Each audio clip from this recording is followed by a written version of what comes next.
자, 이제 오늘은 그 부동산 활동론이죠. 페이지 수가 82쪽이죠. 82쪽인데, 오늘도 이제 지난주 했던 걸 또 간단하게 이제 복습을 좀 해보겠습니다. 오늘 혹시 처음 오신 건가요? 처음 오셨습니까?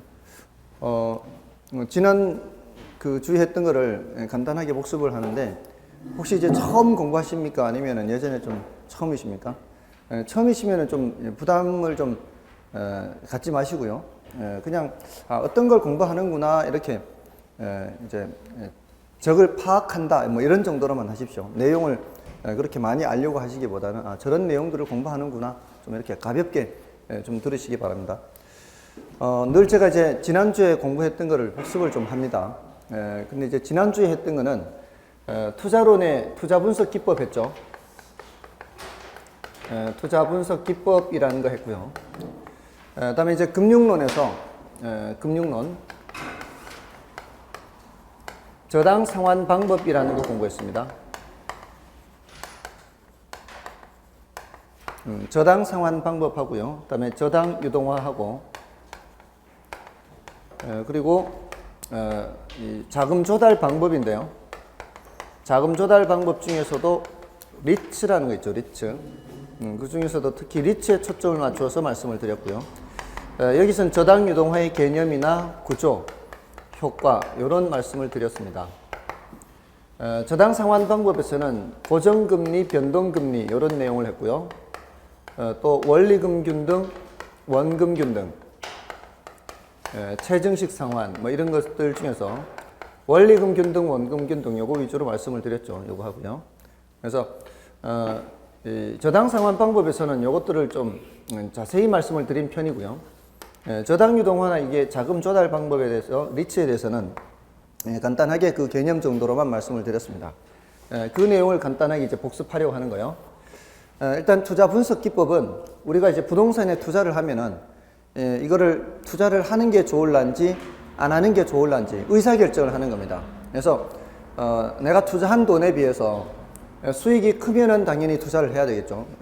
시장의 어떤 수익률을 봤을 때 그 시장의 평균적인 수익률보다 많이 나오면은 투자를 하는 거고요. 그렇지 않으면은 버려야 되겠죠. 그런 이제 여러 가지 투자 분석 기법이 있는데 그 투자 분석 기법 중에는 화폐 시간 가치를 고려하는 할인현금 수지 분석법이 있다 그랬어요. 할인현금 수지 분석법은 화폐 시간 가치를 고려하는 방법이에요. 그러니까 지금 내가 돈을 10억이라는 돈을 투자를 하면은 임대료 수입이 첫 해도 1억 발생하고 둘째도 1억 발생하고 셋째도 1억 발생한다면 첫 해 발생하는 1억과 둘째 발생하는 1억은 가치가 같을 수가 없어요. 다음 연도에 발생하는 1억도 금액은 같지만 가치는 다르단 말이에요. 그러니까 그거를 현재 시점으로 통일해서 비교를 하는 방법입니다. 현재 시점으로 통일한다는 건 이제 현재 가치로 바꿀 때 숫자가 작아지는 거죠. 그러니까 1년 뒤에 1억이 예를 들어 9천이 된다면 2년 뒤에 1억은 예컨대 한 8천 된다거나 현재 시점으로 바꾸면 이렇게 달라지는 겁니다. 이렇게 해서 금액을 다 합산을 해서 내가 투자하는 금액하고 비교하는 방법이 할인연금 수지 분석법인데 이런 할인연금 수지 분석법에는 어떤 것들이 있다고 그랬어요? 순현가법 하고요. 수익성 지수법 하고요. 내부 수익률법 이렇게 여러 가지가 있다고 그랬어요. 순순회 합니다. 순순회. 그리고 추가적으로 연평균 순현가라는 게 있고요. 현가 회수기간 이런 게 있죠. 근데 지금 이 마지막에 쓴 거는 중요도가 그렇게 높지 않고요. 요 앞에 있는 세 가지가 조금 더 중요한데 요 현가라는 단어가 공통으로 들어가 있는 게 세 개가 있어요. 현가. 현재 가치로 바꾼다는 게 할인이라 그랬죠. 그거 외에 이제 화폐 시간 가치를 고려하는 거는 요 두 가지가 더 있어요. 근데 이제 투자 분석 기법에 앞으로 여러분들한테 말씀을 드릴 게 모두 20가지예요. 앞으로 모두 20가지인데 그 20가지 중에 요 5가지만 화폐 시간 가치를 고려하는 것이고요. 나머지 15가지는 고려하지 않습니다. 근데 우리 시험에 화폐 시간 가치를 고려하느냐, 고려하지 않느냐 이렇게 물은 질문이 엄청 많아요. 그러니까 복잡하게 물은 게 아니고요. 화폐 시간 가치를 고려하는 방법 5가지 외에 어림셈법 그리고 비율 분석법 이렇게 있는데 이 어림셈법에는 다시 승수법, 수익률법이 있죠. 자, 근데 승수법은 무슨 승수, 무슨 승수 이게 앞에 뭐가 단어가 붙죠. 무슨 승수 이렇게 무슨 승수가 붙어요. 그러니까 사실 뭐 20가지라고 해도요 그렇게 종류가 많이 다양하지는 않습니다. 수익률법도 무슨 율자가 붙죠. 무슨 율 붙어요. 자, 이걸 지금 단계에서 이거 다 알 필요는 없지만 구별이 된다는 거죠. 이게 화폐 시간 가치를 고려하는 방법이냐 고려하지 않는 방법이냐 하는 것이 어렵지 않게 구별이 된다는 거예요. 근데 그거를 굉장히 자주 물었다는 겁니다. 우리 수준에서는 난이도 높은 것을 그렇게 많이 묻지는 않고요. 이렇게 난이도 낮은 수준 이런 것들을 섞어 놓고요. 다음 중 화폐 시간 가치를 고려하지 않는 것은 또는 고려하는 것은 이렇게 물었으니까 일단 현가 3가지 하고요. 수익성 지수와 내부 수익률이죠. 자, 여기도 수익률은 수익률인데 내부 수익률만 유일하게 화폐 시간 가치를 고려하는 방법이고요. 다른 율자 붙은 거는 전부 다 화폐 시간 가치를 고려하지 않는다는 겁니다.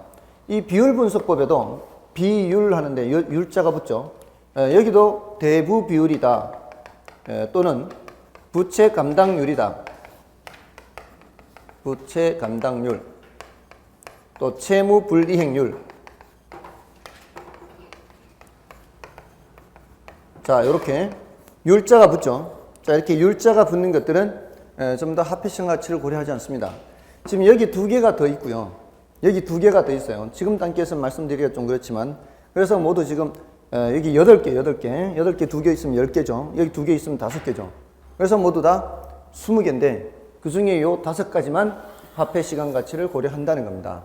그래서 화폐 시간 가치를 고려하느냐 고려하지 않느냐를 굉장히 자주 물었으니까 이걸 구별을 좀 하시기 바라고요. 다음에 이 수년가는 판단 기준이 되는 숫자가 몇이라 그랬어요. 수년가는 0보다 크거나 같으면은 채택을 하는 거죠. 순자가 붙어 있는 거는 뺄셈을 한다고 해서 뺄셈. 들어오는 돈 합계하고요. 나가는 돈하고 비교했을 때 뭐가 더 많아야 돼요, 당연히? 들어오는 돈이 당연히 더 많아야 되죠. 근데 그걸 뺄셈을 한단 말이에요. 근데 2개가 같아버리면 어떻게 해? 뺄셈을 할 때 2개가 같으면은 0이 되는 거잖아요. 그래서 이 값이 0보다 크거나 같아야 됐는데 같을 때도 일단 채택을 한다는 사실이고요. 그 다음에 수익성 지수는 나눗셈을 하기 때문에 기준이 되는 숫자가 1이에요. 이것도 많이 물었단 말이에요. 우리 시험에서는 0보다 크거나 같느냐 1보다 크거나 같느냐 여기에 따라서 의사결정을 하는 게 많이 나왔어요. 이 숫자도 많이 물었고요. 그러니까 이게 물론 이해를 하면은 더 쉽겠지만 이런 건 뭐 그렇게 어려운 암기사항도 아니기 때문에 이런 것조차도 많이 물었고요. 또 내부 수익률은 요구 수익률보다 크거나 같으면은 채택한다 이렇게 했죠. 다음에 이제 이 밑에 있는 것들인데요. 여기서 이제 이 밑에 있는 얘네들을 먼저 좀 말씀을 드리면 대부 비율은 이거는 쉽게 그냥 이해하려면 남의 거 비율 이렇게 기억하면 돼요. 남의 거 비율. 그러니까 1억짜리 집을 사는데 6천만 원을 대출 받잖아요. 그러면 남의 거 비율이 60%죠. 그럼 내 거는 40%죠. 그때 대부 비율이라는 말을 쓰는 겁니다. 그러니까 1억짜리 집에 뭐 4천만 원을 대출 받았다. 그러면은 40%가 대부 비율이 되는 거죠. 그러니까 남의 게 40%, 그럼 내 것은 60%가 되는 거죠. 그게 대부 비율인데 굳이 이런 얘기를 하는 이유는 이게 이제 대출해 줄 당시 하고요. 시간이 좀 흘러서 판단할 때 하고 좀 상황이 다를 수 있다는 거예요. 대출해 줄 때는 60%로 대출을 해줬어요. 그래서 1억짜리 집을 사는데 6천만 원을 대출받아서 샀습니다. 그럼 남의 게 60%예요. 근데 대출받은 후에 이자밖에 갚지 못했는데 6개월 뒤에 집값이 8천으로 떨어졌습니다. 그럼 어떻게 되나요? 이제는 대부 비율이 높아지는 겁니다. 8천만 원 중에 6천만 원이 대출받은 거죠. 그러면 8천분의 6천이 돼버리는 겁니다. 그러면은 대부 비율이 75%로 올라가 버리는 거죠. 그러니까 대부 비율이 대출해 줄 당시에는 규제 비율인 60%를 초과하지 않더라도 시장 상황에 따라 이 대부 비율은 올라갈 수도 있다는 거죠. 심지어는 대부 비율이 100%가 넘을 수도 있어요. 집값이 폭락하면 넘을 수도 있죠. 그런 거를 매스컴에서 뭐라고 한다고요? 매스컴에서는 깡통주택이에요. 깡통주택이라는 얘기는 집값이 지금 대출금보다도 더 밑으로 떨어진 거죠. 물론 이제 보통 깡통주택이라고 할 때는 이제 보통은 전세 들어와 있는 사람들의 전세금하고 대출금하고 보통 합합니다. 전세금하고 대출금하고 합한 것이 집값보다도 더 오버돼 버린 거죠. 그런 것들이 다 깡통주택이에요. 이게 이제 대부 비율이 100%가 넘은 겁니다. 다음에 부채 감당률 했죠. 부채 감당률은 부채를 감당할 수 있는 능력, 이렇게 해석하시면 돼요. 부채를 감당할 수 있는 능력은 클수록 좋죠. 그죠? 근데 부채는 누가 감당한다 그랬죠? 혹시 지난주에도 제가 그렇게 질문했었나요? 부채는 누가 감당한다고요? 당연히 채무자가 감당해야 되겠죠. 근데 앞으로 그렇게 대답하면 안 된다고요. 가유순전후 해서요. 가능총소득이죠. 제가 어떤 예를 들었었어요? 500만 원. 500만 원에 한 칸당 이제 500만 원의 임대료가 발생하는 연간입니다. 20칸짜리 원룸 주택을 예를 들었죠. 이런 경우에는 100% 임대되면은 1억이라 그랬죠. 그게 뭐라 그랬어요? 가능총소득이에요. 이게 제가 워낙 글씨를 못 쓰는 사람은 펜을 탓하죠. 이게 이 칠판에 따라 글씨가 다르고요. 이게 또 분필에 따라 다르고요. 제가 다른 데서는 이렇게까지 못 쓰지는 않는데 지금 펜 탓을 좀 해야 될 것 같습니다. 아무튼 자, 이게 100% 들어오면 이렇게 들어오죠. 근데 이게 100% 들어온다는 보장이 없다 그랬죠. 왜요? 공실도 있고 방은 들어찼지만 임대료가 딜레이 되는 사람들이 있죠. 자꾸 밀리는 사람들. 그런 사람들은 돈을 안 넣을 거 아니에요. 그럼 실제로 내가 손에 잡은 돈은 9천만 원 이렇게밖에 안 될 수 있어요. 자, 여기에서 이제 일단 내가 손에 잡은 돈에서 3단계로 뺀다 그랬죠. 맞나요? 빼는데 제일 먼저 빼야 되는 게 뭐라 그랬어요? 경비죠. 어떤 사업을 하더라도 마찬가지라고 그랬습니다. 여러분들이 부동산 임대업을 하든 중개업을 하든 작은 회사를 하든 아니면 삼성전자 같은 큰 회사든 제일 먼저 매출액에서요. 각종 비용을 빼야 돼요. 이 매출액에서 물론 매출액이 이제 외상 같은 거 이제 대손 같은 거 털어야 돼요. 털고 이제 실제로 내가 들어올 수 있는 돈에서 제일 먼저 빼야 되는 게 경비를 빼야 됩니다. 그래서 경비를 빼면은 나한테 이제 어느 정도는 들어오겠구나. 이게 순 영업소득이죠. 자, 이게 7천이 된다면 자, 이게 만약에 내 돈으로만 투자를 했다면 이게 다 내 주머니에 거의 남을 거예요. 내 돈으로만 투자했다면. 근데 남의 돈도 함께 투자했다면 그 남의 돈 빌린 데 대한 원리금을 갚아야 되죠. 남의 돈을 많이 빌리느냐 적게 빌리느냐에 따라서 이게 빚을 많이 갚을 수도 있고 적게 갚을 수도 있잖아요. 그러니까 남는 게 달라져요. 그러니까 남의 돈을 얼마나 쓰느냐에 따라서 빚이 달라지기 때문에 나한테 떨어지는 금액이 이게 세전현금 수지라고 그랬어요. 세전현금 수지가 많을 수도 있고 적을 수도 있어요. 예를 들어 이게 3천 이렇게 떨어졌다. 그 다음에 이제 마지막으로 고려해야 되는 게 뭐라 그랬어요? 마지막으로 고려하는 게 세금이에요. 세금. 어떤 경우에도 적자인 경우에까지 세금을 매기지 않습니다. 그러니까 적자인지 흑자인지가 확인이 돼야 세금 낼 거 아니에요. 그러니까 위에 계산들을 다 해봐야 돼요. 그래야만 세금이 있는지 없는지가 판단이 되거든요. 마지막으로 세금이라 그랬어요. 그래서 이렇게 세후연금 수지 이렇게 한단 말이에요. 예를 들어 2,500 이렇게. 자, 그래서 경비 빼고 빚 갚고 세금 내고인데 빚이라는 말이 이게 시험 칠 때까지 빚이라 그러면 안 된다고요. 11월, 12월 또는 1월, 2월까지는 빚이라 그래도 돼요. 초보 단계니까. 근데 애들이 말을 배워도 그렇죠. 우리 애가 어릴 때 5살 먹었을 때 고백한다는 말을 구박한다 그랬어요. 고백이라는 말을 구박한다고. 지가 뭐 잘못해놓고는 와가지고 나 구박할 거 있다고 그렇게 얘기를 해요. 근데 이제 애들이 그러면 알아듣죠. 뭔 뜻인지. 근데 지금 다 커서 지금 구박한다고는 말이 안 되죠. 그러니까 이거는 빚이라고 하는 건 경비 빼고 빚 갚고 세금 내고 이거는 여러분들이 쉽게 암기를 하기 위해서요. 여러분들이 이 구조를 쉽게 알게 하기 위해서 그냥 간단하게 경비 빼고 빚 갚고 세금 내고 이렇게 하는 거예요. 내 주머니에 들어온 돈에서 3단계로 경비 빼고 빚 갚고 세금 내고 경비 빼고 빚 갚고 세금 내고 이렇게 한다는 말이에요. 근데 앞으로는 경비는 경비인데 무슨 경비요? 영업 경비 이렇게 정식으로 다 말씀을 하셔야 되고요. 빚이라고 하면 안 되고 부채 서비스액이라고 해야 돼요. 원금하고 이자 합계라 그랬죠. 얘는 원금하고 이자 합계로 돼 있어요. 실무에서는 이자만 빼더라도 이론적으로는 항상 부채 서비스액은 원금 이자 합계. 그다음에 세금은 세금인데 무슨 세금? 영업소득세라고 했어요. 자, 영업소득세. 자, 이렇게 해서 세후 현금 수지가 되는데, 자, 다시 질문. 부채 감당률은 부채를 감당할 수 있는 정도예요. 부채를 감당할 수 있는 정도는 클수록 좋겠죠, 당연히. 근데 이 구조에서 부채가 어디 있어요? 여기 있잖아요, 여기. 이 부채는 누가 감당해야 돼요? 예, 순영업소득이 감당해. 내가 감당한다 그러면 안 되고, 채무자가 감당한다 그러면 안 되고요. 누가 감당한다 그래야 돼요? 예, 순영업소득이 감당한다라고 해야 돼요. 예, 여기서 지금 7천에서 3천 빠졌다는 얘기는, 3천 남았다는 얘기는 얼마 빠졌다는 얘기요? 4천 빠졌다는 얘기 아니에요. 그 4천만 원 부채 서비스액을 순영업소득 7천만 원으로 감당이 되죠. 감당이 되니까 남는 게 있죠. 감당이 안 되면 남는 게 없겠죠. 남는 거 없어요. 벌어가지고 남 좋은 일 시킨 거예요.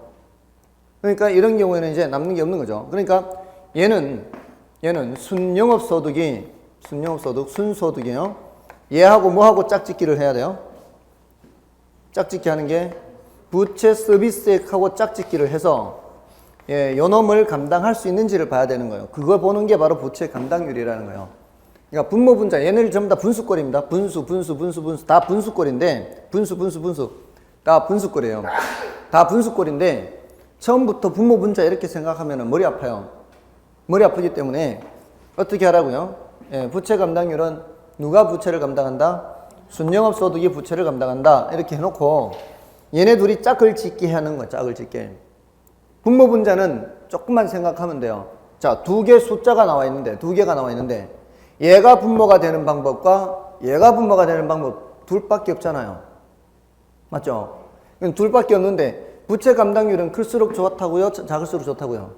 클수록 좋다고요. 자, 그러면 소득이 분자로 가는 거 하고요. 이게 부채 서비스액 이게 분모로 이렇게 얘가 분자로 가서 얘가 클수록 좋겠어요? 얘가 작을수록 좋겠어요? 얘가 클수록 좋겠죠. 이 숫자가 크다는 건 분자가 클수록 좋다는 거예요. 그러니까 얘가 분자로 가고 얘가 분모로 가야 이게 클수록 좋게 되는 거예요. 얘가 소득이 분모로 가버리면 어떻게 돼요? 이게 클수록 좋겠습니까? 이게 클수록 좋지 않죠.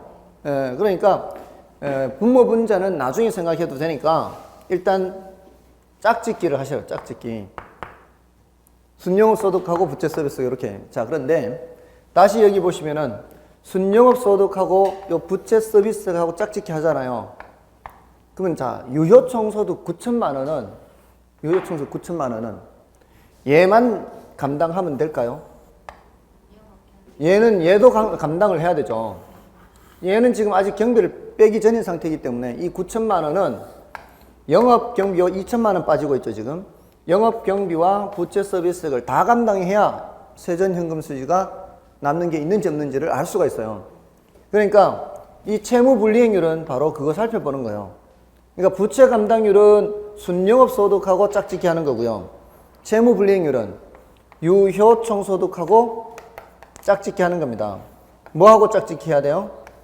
여기는 영업경비도 들어와야 되고 부채 서비스액도 들어와야 돼요. 이 두 가지 합한 거하고 유효총소득하고 짝짓기 하는 거예요. 됐나요? 그러니까 분모분자는 나중에 하라고요. 다 분모분자로 나타내는 거지만 다음에 지난주에 자 이런 건물이 10억의 매물로 나왔어요. 이런 부동산이 10억의 매물로 나왔으면 이제 투자자들한테 브리핑을 해야 돼요. 이 중개를 하려면은 사장님 이거 10억 투자해서 1억입니다. 10%예요. 이거 뭐 계산한 거요? 이런 수익률 계산한 거예요. 수익률. 어림셈법의 수익률 계산한 겁니다. 예, 이게 화폐 시간 가치를 고려하는 방법은 아니에요. 그냥 이거 하나만 딱 보는 거예요. 딱 하나만. 자, 근데 10억 분의 1억 하면은 10%인데 사장님이 뭐라 그런다고요? 이보시오. 아직 공실도 생각 안 하고 대손 충당금도 안 하고 너무 과장한 거 아니에요? 그럼 사장님 그러면 9%. 아직 뭐도 고려 안 했어요. 경비도 안 빼고 9%라고 하면 너무 심한 거 아니에요? 그러면 사장님 7%. 뭐는 고려해서 이제 경비까지 고려해서 7% 이렇게 되죠. 자, 그러면 이제 이게 지금 수익률 계산하는 거예요, 수익률. 근데 사장님이 뭐라 그런다고요? 사장님이 이보시오. 여기 3천만 원밖에 안 되네. 10억분의 3천 하면은 3%밖에 안 되는데 이런 물건 나한테 지금 소개한단 말이에요? 세금 빼면은 2.5%밖에 안 되네. 10억에 2,500. 자, 이러면은 사장님이 제대로 판단한 거예요? 제대로 판단 못한 거예요? 제대로 판단 못한 거라 그랬죠. 왜? 예, 지금 여기 지금 7천에서 밑으로 3천 내려올 때는 뭐를 빼서 내려온 거예요? 남의 돈을 사용한 대가인 부채 서비스를 뺏어온 거란 말이에요. 만약에 남의 돈을 사용 안 했다면 이 7천이 그대로 밑으로 내려왔을 거라고요. 그 소리는 이 10억이 다 사장님이 투자한 돈이 아니다 이 말이에요. 맞죠? 이 10억 안에는 대출받은 돈이 있을 거란 얘기죠. 예를 들어서 지분, 자기 자본이요. 지분 투자액, 자기 자본이 4억이고 저당 투자액, 저당 대출받은 건 그게 6억이에요. 5%로 이자를 주기로 하고. 자, 그러면은 지분 투자액 4억으로 번 겁니다. 이거는. 그러니까 10억분의 3천 해서 3%라 그러면 안 되고 4억분의 3천에서 몇 프로? 7.5%라고 해야 정상이라는 거죠. 맞나요? 그럼 여기서는 4억이 2,500 버는 거예요. 그럼 6.25%가 나옵니다. 이렇게 브리핑을 해야 된다 이 말이에요. 근데 자, 우리 시험에서는 물론 4억분의 3천 이렇게 이 숫자 계산하는 문제도 냅니다. 내는데 어떻게 문제를 내는가 하면은 이렇게도 문제를 내요. 자, 4억이 이걸 말로 바꿔요. 4억을 말로. 10억을 말로 바꿉니다. 10억은 총 투자액이에요. 자, 4억은 지분 투자액. 그럼 10억이 총 투자액이죠. 그럼 총 투자액에 대한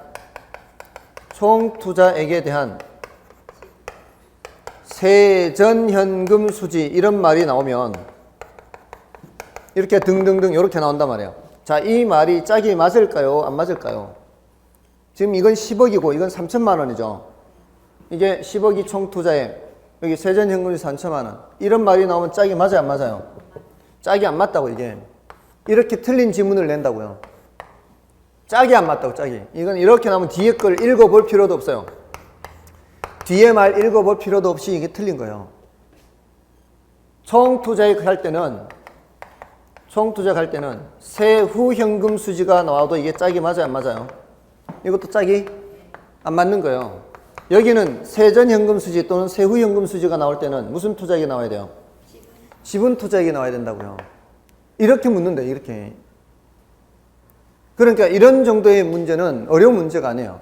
자, 그러면 여러분들 이렇게 하면 돼요. 사장님 4억 투자해서 7천만 원 벌어요. 그럼 된다고요, 안 된다고요? 4억 투자해서 사장님 7천만 원 벌어요. 그러면 사기치는 거라고 했죠. 이 7천은 몇 억이 번 거예요? 7천은 10억이 번 거예요, 10억. 7천은 10억이 번 거라고요. 7천 10억 벌었는데, 10억이 7천 벌었는데, 그 7천 중에 4천은 누구한테 주는 거고요. 4천은 여기 주는 거고, 3천은 이리 간다, 이 말이에요. 10억이 7천을 벌었어요. 10억이 7천 벌었는데, 이 4천은 6억한테 간 거고요. 4천은. 3천은 4억한테 온 거라고요. 맞나요? 그래서, 이렇게 묻는다고. 이렇게 예를 들어 이거 지분 투자액에 대한 순영업소득 이러면 돼요, 안 돼요? 지분 투자액이 나왔는데 이게 순영업소득 나오면 안 된다고요. 이게 이렇게 묻는다고요. 이렇게 뒤에 거 볼 필요도 없다고, 뒤에 거를. 그러니까 여기도 지금 뭐를 묻는 거예요? 짝을 묻는 거예요. 짝짓기 하는 거예요. 짝. 그래서 이 승수가 모두 4가지씩, 그리고 수익률도 4가지, 어림세법이 4가지씩 있는데, 여기에 위에 2가지 있죠, 위에. 이 총소득이 있고, 여기. 이 순소득이 있어요. 이 가능총소득이든 유효총소득이든 총소득이라 그래요. 그러니까 총소득 여기는 순소득, 여기는 세전현금수지, 여기는 세후현금수지. 이렇게 소득을 크게 4단계로 나누면 총소득을 이용한 승수를 총소득 승수라 그래요. 순소득을 이용한 승수를 순소득 승수라 그래요. 세전현금수지를 이용한 승수를 세전현금수지 승수라 그래요.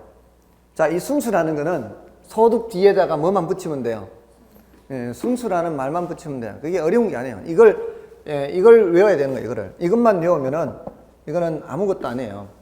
예, 여기서부터 계속 이렇게 규칙대로 온 거예요. 규칙대로. 총소득 순수, 순소득 승수, 세전현금수지 승수, 세후현금수지 승수. 그럼 여기는 세후 수익률 이렇게 되는 거예요. 세후 수익률.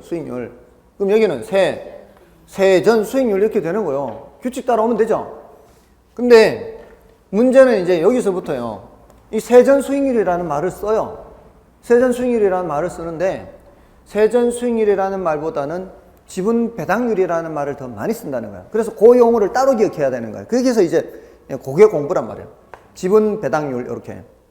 지분 배당률. 근데 그런 게 이제 요놈하고 요놈도 마찬가지예요. 순소득 수익률 하면 참 좋겠죠. 근데 순소득 수익률 이렇게 안 하고 종합환원율 이렇게 하는 게 요 용어를 따로 기억해야 된다는 거예요. 근데 그거는 지금 하는 게 아니라 다음에 하면 돼요. 지금은 이제 그냥 스파링 뭐 정도 하는 그런 워밍업 하는 단계니까 지금 요 3개의 용어가 규칙에 따르지 않는 공식이에요. 그 용어예요, 이게. 이게 요 5개는 규칙 따라가니까 규칙 따라 하면 되는 거예요. 근데 요 놈이 굉장히 중요하다는 거죠. 요 2놈이 특히 더 중요하기 때문에 용어는 달라도 워낙 중요하기 때문에 반드시 이 용어를 익혀야 돼요. 자, 그래서 투자 분석 기법에서는 우리 시험에서는 그렇게 어렵게 나오지 않는 것들이 일단 화폐 시간 가치를 고려하느냐, 화폐 시간 가치를 고려하지 않느냐, 이거 구별하는 거 하고요. 그러면 이제 현가 3가지와 그렇지 않은 거 2가지 이렇게 구별할 수 있으면 되는 거고, 그다음에 여기 승수법 수익률법에서는 이 소득의 종류만 알면은 공식 따라 쭉 오면 돼요. 근데 안 되는 거는 요 2가지, 세후 수익률, 세전 수익률 이렇게. 자, 이렇게 되는데 여기에서 총소득 승수와 순소득 승수 또는 요 2개 앞에 두 개는 지금 총소득과 순소득을 이용을 하는 거란 말이에요. 그럼 여기는 투자액이 총투자액이 나와야 돼요. 지분투자액이 나와야 돼요. 여기는 총투자액이 나와야 되죠. 예, 반드시 얘네들은 총투자액이 나와야 된다는 거예요. 여기는요. 지분투자액이 나와요. 여기는. 그거를 많이 묻는다니까요. 그거를 일단 짝짓기가 돼야 돼요. 자, 여기 짝짓기는 총투자액, 여기 짝짓기는 지분투자액. 그다음에 여기서는 부채 감당률, 부채는 누가 감당한다? 순영업소득이 감당한다. 그다음에 유효총소득이 감당해야 되는 것은 영업경비와 부채 서비스까지 감당해야 된다. 이렇게 하시면 되는 거예요. 자, 그다음에 이제 금융론에서는 지난주 이제 금융론에서는 자, 고정금리 하면 뭐 생각해야 되고요? 고정금리 하면 이거 생각하는 거예요. 대출금리가 고정돼 있죠. 근데 예금금리는 오르락 내리락 하죠. 그러면 금융기관이 먹는 예대 마진은 들쭉날쭉 하죠. 들쭉날쭉. 이렇게. 자, 금리 상승기에는 수익성이 악화되다가 금리 하락기에는 수익성이 개선이 될 듯 하지만 수익성이 개선 안 된다 그랬죠. 차입자들이 조기 상환을 하면은 금융기관 입장에서는 금리 변동 위험을 일방적으로 부담하는 겁니다. 그래서 금리 변동 위험을 누가 부담하는 거예요? 이거는 대출자가 부담한다고요. 대출자가 금융기관이라고 했어요. 그래서 금융기관 입장에서는 이게 결코 고정금리는 바람직하지 않다 그랬죠.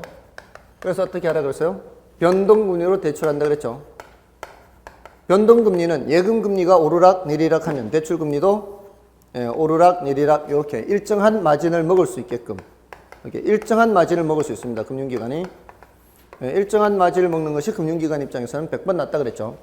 그래서 이거는 금리 변동 위험을 누구한테 전가시키는 거예요? 금리 변동 위험을 차입자에게 전가해요. 차입자.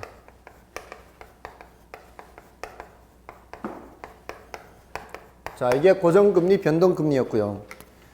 다음에 이제 원리금 균등, 원금 균등 요 내용들은 이것도 이제 그 도표를, 그래프를 기억하시면은 훨씬 유리합니다. 원리금 균등은 이렇습니다. 원리금 균등은 원리금 지불액이 어떻고요? 원리금 지불액이 일정합니다. 근데 거기서 이자가 차지하는 비중은 점점 내려가고요. 원금 상환 부분이 점점 증가하죠. 자, 이자 부분이 이렇고 원금 상환 부분이 이렇고요. 원리금 지불액이 일정하기 때문에 원리금 균등이죠. 요 도표를 기억하시면 되고요. 원금 균등 상환은 원리금 지불액이 점점 내려갑니다. 그래서 원금 상환분은 일정한데 이게 이제 원금 상환분이죠. 여기 이제 이자 지급분이고요. 그래서 원금 상환분이 일정하기 때문에 원금 균등 상환입니다. 이거는 원리금 지불액이 일정하기 때문에 원리금 균등 상환이고요. 이걸 함께 나타내서 비교하는 것이 이거죠. 이게 원리금 균등 상환이고 원금 균등 상환은 점점 내려가는 거죠. 이게 원리금 균등. 그리고 최정식은 이제 나중에 더 말씀을 드릴 건데 최정식은 이렇게 올라가는 방식입니다. 이게 이제 그런 내용들이었고요. 그다음에 저당 유동화는 개념이 저당 채권을 유동화하는 거라 그랬어요. 은행이 갖고 있는 채권을 현금화시키는 거라 그랬죠. 저당 유동화나 리츠는 IMF가 배경입니다. 저당 유동화는 IMF 때 은행 때문에 도입됐다 그랬죠. 은행이 IMF 때 엄청 많이 쓰러졌습니다. 은행이 쓰러진 이유는 현금을 구할 수 없었기 때문이죠. 그래서 이 1차 금융기관 얘네들이 차입자들한테 대출을 해주게 되면은 돈은 이쪽으로 넘어가지만 채권을 갖게 되죠. 뭐를 저당 잡은 채권이에요? 주택을 저당 잡은 채권이죠. 자, 근데 계속 넘어가다 보면은 얘네들이 돈이 없어지니까 예금주들이 예금을 했었을 거 아니에요? 그 예금한 돈으로 대출을 해줬을 텐데 만기가 돼서 예금주들이 찾으러 왔을 때 줄 돈이 없는 거죠. 자, 이럴 때 평상시 같았으면 이 1차 금융기관들이 뭐 외국 자금시장에 가서 자금을 조달할 수도 있고 이렇게 됐지만 IMF 같은 상황에서는 돈을 구할 수가 없었죠. 돈을 구할 수가 없었는 상황에서 얘네들이 돈을 마련할 수 있는 방법이라면 이 주택 저당 채권을 누군가에게 팔아서 현금을 마련하는 방법이 있었단 말이에요. 근데 IMF 당시에는 이런 게 있었어요, 없었어요? IMF는 이 뒤가 없었어요, 뒤가. 이거밖에 없었어요.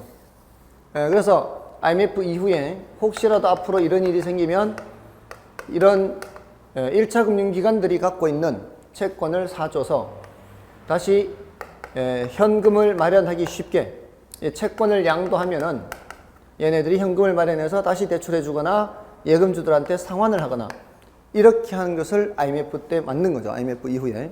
그래서 이 1차 금융기관이 갖고 있는 이 주택저당 채권을 현금화하는 게 바로 저당 유동화입니다. 유동화. 유동화는 이제 현금화다 이렇게 생각하면 되고요. 그 과정에서 얘네들도 나중에 계속 채권을 사주다 보면은 돈이 고갈되면은 이제 갖고 있는 채권 집합을 근거로 해서 증권을 발행하는 거죠. 증권을 발행해서 이 증권을 사는 투자자들로부터 대금이 다시 이쪽으로 넘어오죠. 그래서 다시 또 돈을 마련해야 됩니다. 그래서 이렇게 돈을 마련해서 결국은 차입자한테로 넘어가는 이 뒤의 구조를 IMF 이후에 새로 만든 거죠. 그래서 앞에가 1차 저당시장, 뒤에가 2차 저당시장. 그래서 이 저당 유동화는 이 구조에서 1차 저당시장, 2차 저당시장 구조에서 2차 저당시장에서 저당 유동화가 이루어진다 했습니다. 그리고 뭐 효과하면 이제 우리나라에서는 1차 금융기관 얘네들을 위해서 도입이 된 거죠. 얘네들의 유동성을 높이기 위해서 도입된 거다. 뭐 이렇게 얘기를 했고요. 이게 이제 가장 큰 효과죠. 1차 금융기관의 유동성을 높인다는 점에서. 다음에 이제 마지막 그 리츠를 말씀을 드릴 때는 리츠는 이 IMF 때 우리나라에 구조조정하는 회사를 지원하기 위해서 도입됐다 그랬죠. 구조조정하는 회사들이 구조조정을 하려면은 자금이 필요한데 그 자금을 마련할 방법이 없었습니다. 구조조정하는 회사가 돈 빌려달라 그래도 잘 안 빌려줄 거고요. 주식 발행해도 그 주식이 잘 팔리지도 않을 거란 말이에요. 근데 한 가지 방법이 이 구조조정하는 회사들이 갖고 있는 부동산을 처분하려고 하는 거죠. 구조조정하는 회사의 부동산을 처분해서 자금 마련해서 그 자금으로 이 자금을 통해서 이제 구조조정을 하는 거죠.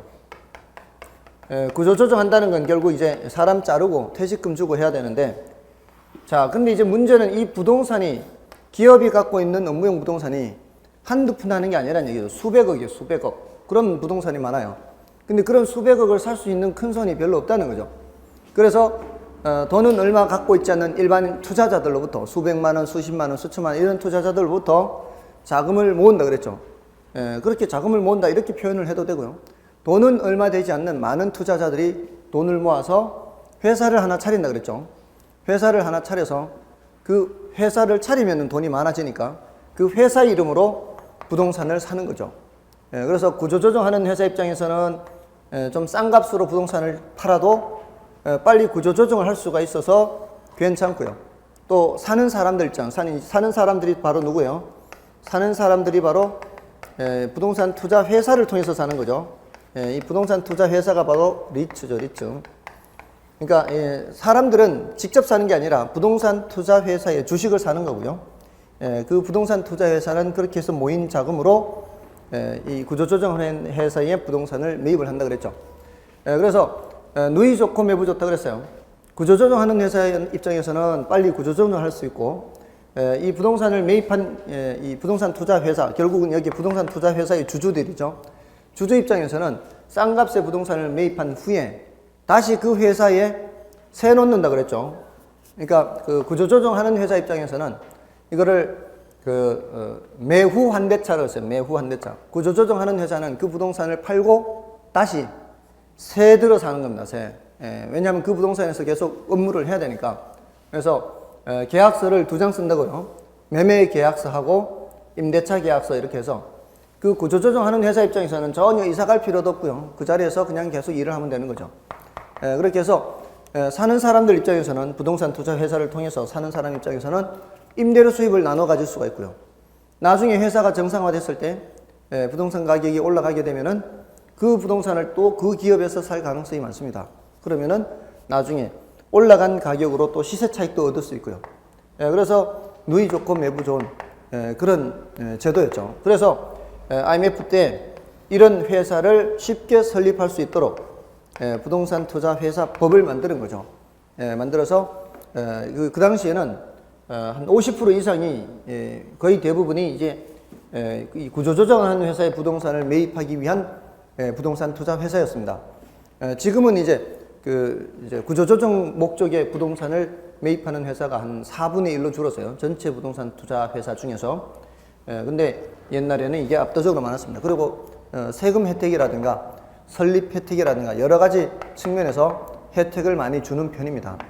그래서 요거는 이제 나중에 구체적인 법적인 내용들은 나중에 더 설명을 드릴 거고요.